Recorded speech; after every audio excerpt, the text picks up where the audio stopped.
Francisco has no shortage of stunning views, but I've got my heart set on scoring some aerial shots. And for that, I need to elevate my perspective, something I've done from time to time back home. My experience as an aerial photographer is basically from a helicopter. You're sitting on the floor, your legs are hanging out, you're flying over Manhattan, you're seeing all these iconic buildings. There's not another view like it. I don't know San Francisco like I know New York, so you rely, I guess, a lot on your pilot as well. Today's aircraft is closely linked to the Golden City's heritage. Not a helicopter, but a single-engine fixed-wing from Seaplane Adventures. Hey, Paul. Hey, Aaron, how you doing? I'm doing great. How are you? Good, pleasure to meet you. Good to see you. Thanks for having us out this morning. How long have you guys been here? Well, the company has been here since 1946. A lot of history. Indeed, a lot of history here in the Bay Area, especially for seaplanes. Yeah. So this is the de Havilland Beaver, best seaplane ever designed. All right, so let's get on the plane and have some fun. All right, let's go do it. Cool. I've never been in a seaplane before. Main concerns are just that I'll be able to get the shot that I want. So which island is that over to our left? That's Angel Island. Ah, it's gorgeous. Yeah, it's a good one. The shoreline is not something that I'm ever used to, so it's absolutely breathtaking. The reason why I wanted to do a seaplane out here was that it seems like it's embedded in the culture out here. That's exactly right. Seaplanes were a huge part of the early history of aviation here in the Bay Area. Seaplane ferry service was started in the 1920s before the existence of the Golden Gate Bridge and the Bay Bridge. Here we are with Point Bonita Lighthouse here. Built in 1877. How many people in this world have that view of a lighthouse that's on a tip of land that you can only get to by a bridge, and fog coming in and covering that, and how the lighthouse is poking out from it? That arch is incredible down there. I'm so absorbed in the vast coastline, I almost don't notice the Golden Gate Bridge come into view. And it's even more breathtaking from up above. Golden Gate Bridge, completed in 1937. Almost 2 miles in total span. That was the single longest span of its kind when it was built. Believe it or not, it's still top 10 longest suspension spans on the planet, even 80 years later. Wow, that's amazing. Secret to aerial photography really is knowing your camera. You have to, on the fly, change your settings and make sure that you're getting the exposure that you need for each particular shot. Get a nice shot of downtown here, San Francisco Ferry Building, looking up Market Street. There it is. Transamerica Pyramid, our most iconic building.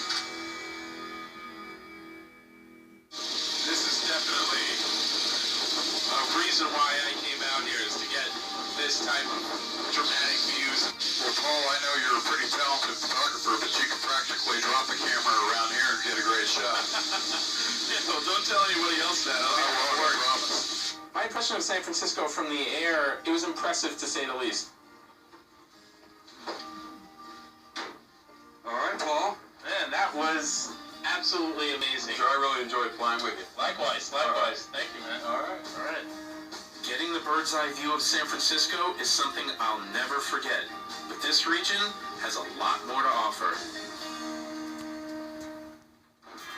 12 miles north of San Francisco, there's an ancient, enchanted forest straight out of a photographer's dreams.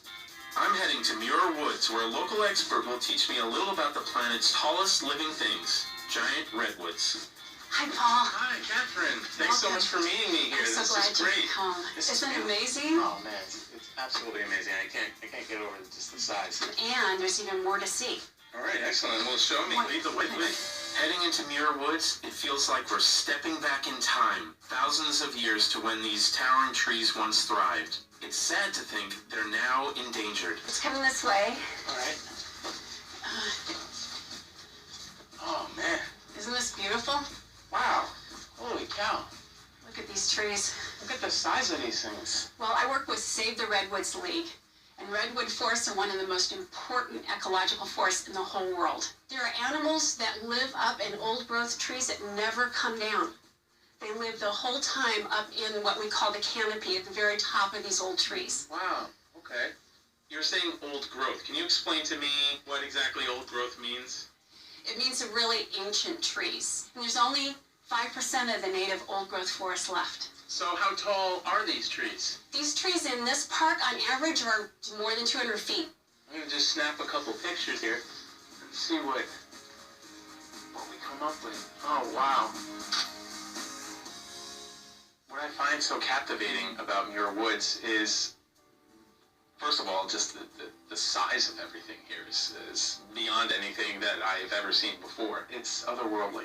Over here, this tree looks like it's survived some sort of ordeal. That is a fire scar. So the fire was at least 150 years ago.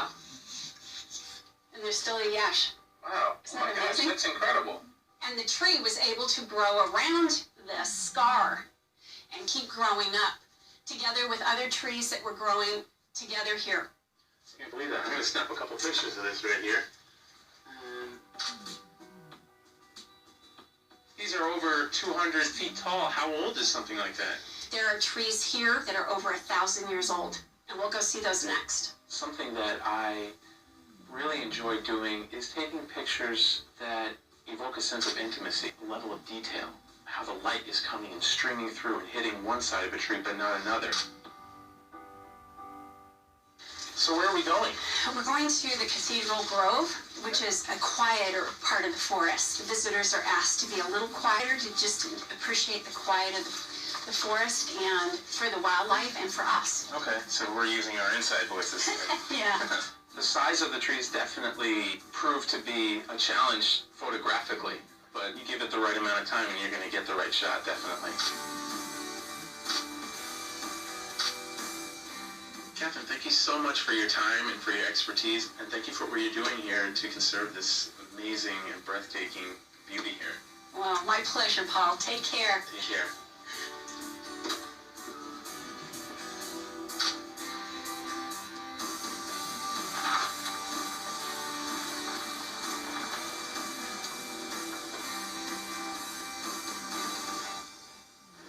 This is our scenery. Wow. When we come out into the courtyard, and then it opens up into this vast open space here.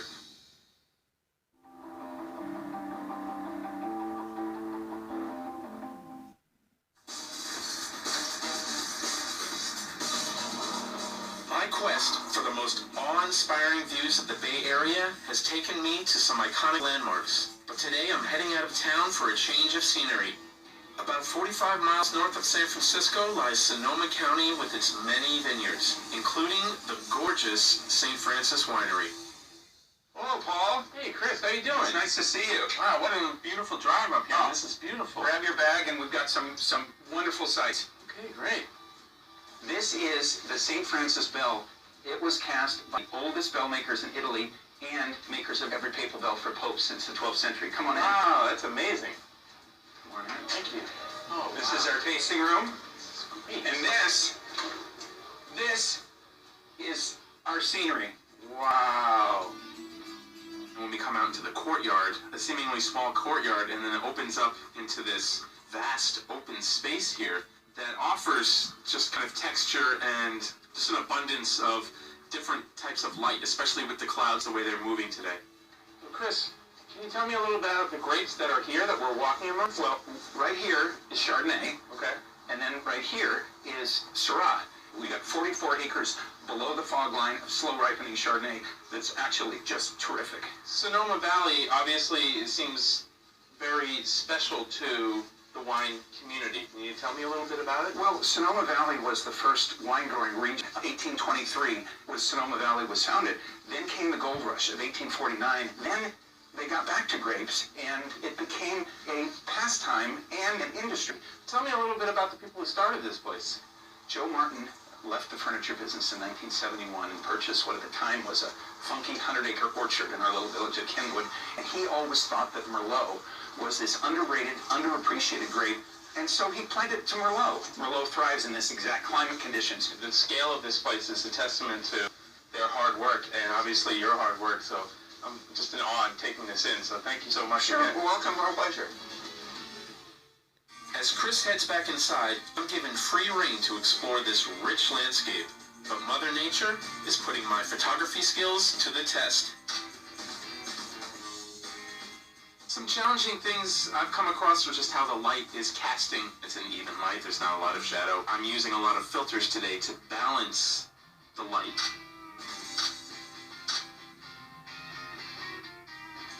What I'm looking for here, I want to showcase the winery and the vines and what's actually happening here and how it is put into the landscape. How the landscape is now kind of cradling it and almost feels like it's protecting it.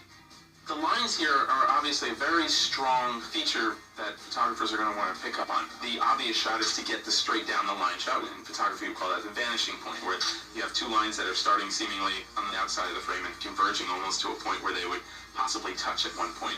But then I also want to shift my perspective, change my angle, and then possibly use those lines to direct the viewer's eye to the foothills, to the mountains, up to the sky, and then back down. Overcast skies and damp, moody weather, which helps grapes grow so well here, is making it tough for me to nail that perfect shot. So I head inside to the barrel room in search of a different view.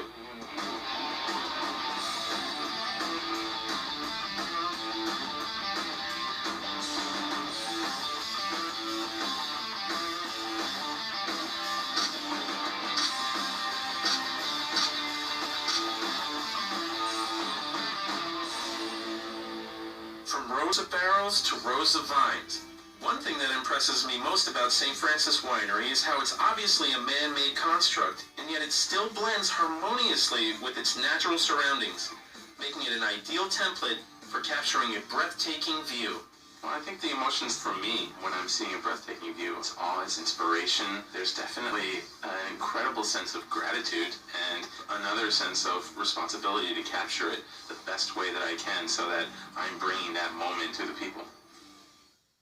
So today we're going to be creating a large-scale painting out on the beach. I've not ever seen anything like this process. It's absolutely incredible to watch.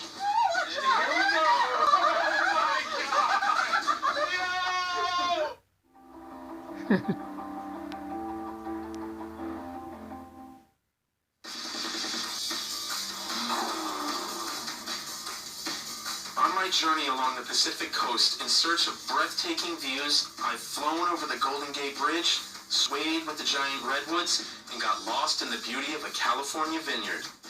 But my adventure isn't complete until I head south down iconic Highway 1 to Half Moon Bay, an area known for its stunning cliffs, powerful waves, and a thriving art scene. Here, I'm meeting local artist Kelsey Anderson, whose work, like mine, has close ties to nature. Wow, so we made it down on the beach, Half Moon Bay. Just tell me a little bit about what we're going to be doing here today. Yeah, certainly. So today we're going to be creating a large-scale painting out on the beach. My tools or paintbrushes are these rakes. Oh, wow, okay. We're raking at low tide, so when the ocean recedes, we have this really smooth canvas. So you have a limited window of time in which you're creating this arts piece. We do. It's about an hour or two, based around the low tide, right before the ocean comes back up, and it will then wash the piece away. So Kelsey, tell me, how did you get to this art form? My love of this land. The land's really important to me, and taking care of my home and the land is my mission by creating pieces that create inspiration for people and change their perspective about seeing the land in a different way so that they'll also take care of it. Feel kind of a kindred spirit to you. Something like that. So I can't wait to get out there. So I'm going to grab my camera and let's get to work. I'll grab my rakes. Okay. Gear up. It's a big type of situation out here. It's super stormy too. It's so choppy right now. Yeah. You have at it, and then I'll start doing some documentation here.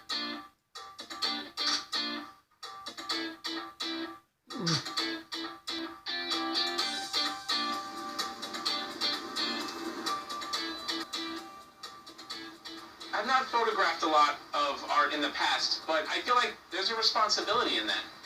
Understanding the artist's motivation, their emotional connection to it, so I want to make sure that I'm delicate with how I'm capturing her.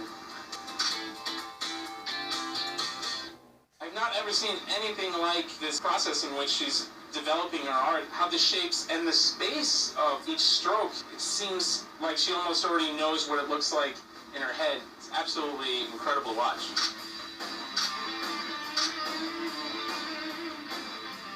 Do you come out with the design in mind? I'll have an idea, for sure. And usually when I come out here, I get really inspired by some of the landscape, the cliffs, some of the plants growing here. My artwork's definitely inspired by nature and the specific location, and those natural forms and patterns and the contours of the land, the movement of the ocean. You're considering so much, and then at the same time, you're trying to stay inside the safe zone. And there's no safe zones today. And apparently there is no safe zone. Today seems to be exceptionally difficult. We're supposed to have low tide, and today the waves are behaving maybe not so low tide-ish. And the type of sand is another element that's really interesting. Being this color, but it's also a little more granular. And Here we go!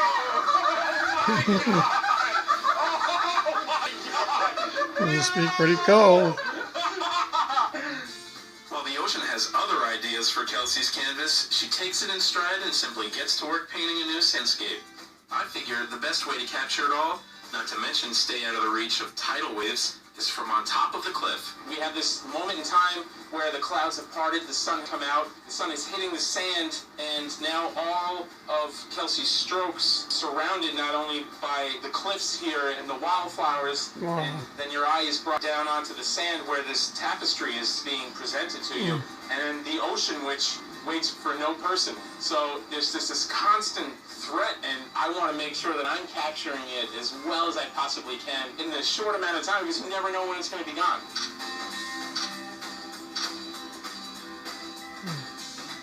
Oh!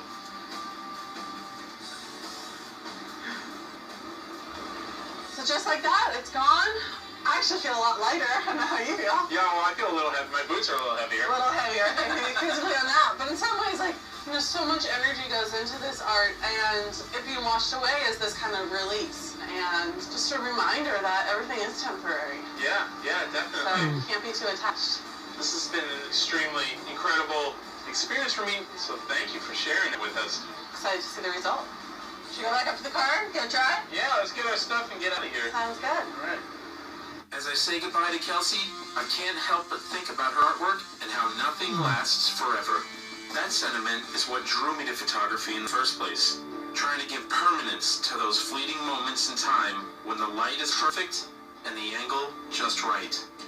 From the Golden Gate Bridge to the giant redwoods, from the fruit of the vine to the incoming tide. All it takes is some old-fashioned effort, and perhaps a bit of serendipity, to capture some truly breathtaking views.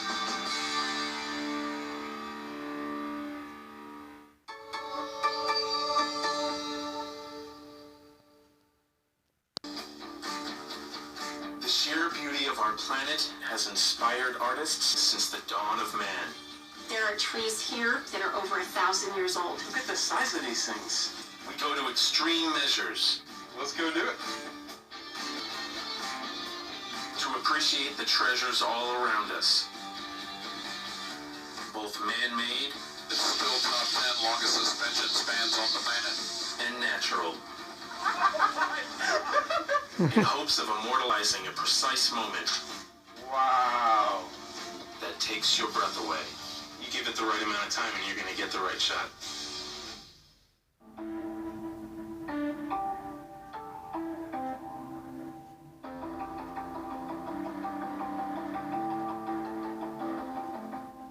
My name is Paul Seibert.